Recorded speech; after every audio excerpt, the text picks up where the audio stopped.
Today, I just want to encourage you with this, that it's time to shift your focus.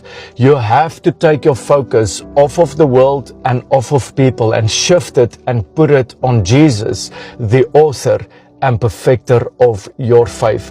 You know, the Bible says to us that my closest friend, the one that sat at my table, that ate bread with me, he has lifted his heel against me. You see, people can always disappoint you. People will disappoint you.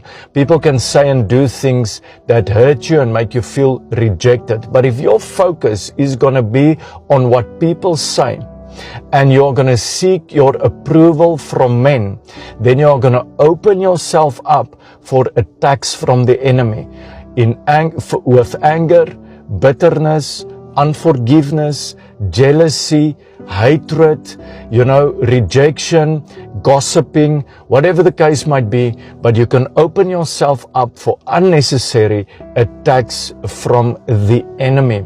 The Bible says to us that this world, so Jesus said this world only loves its own. So as a child of God, you are in this world, but you are not from this world. So the world is not going to approve of you. The world is going to reject you. It's going to hate you, and it's going to work against you. And that's why your focus should not be on the world, trying to fit in to the systems of this world, trying to fit in with the things of this world, seeking approval from the world, approval from man, or what man says, whatever the case might be. No, seek Jesus. In John chapter 8, verse 31 to 32, Jesus said to the Jews who believed in him, "If you abide in my word, then you will be my disciples indeed. You shall know the truth, and the truth shall make you free."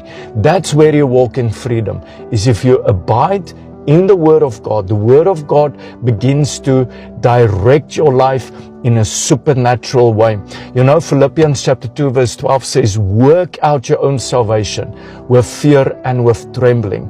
So you need to work out that salvation of yours with fear and trembling. Because why? God is working in you, and he's going to finish that work that he has started within you. So I want to encourage you today, shift your focus, turn it onto yourself, meaning do introspection. Weigh your life up against the Word of God and see where you still need deliverance, where you still need to change. See how you can still be transformed. The Bible says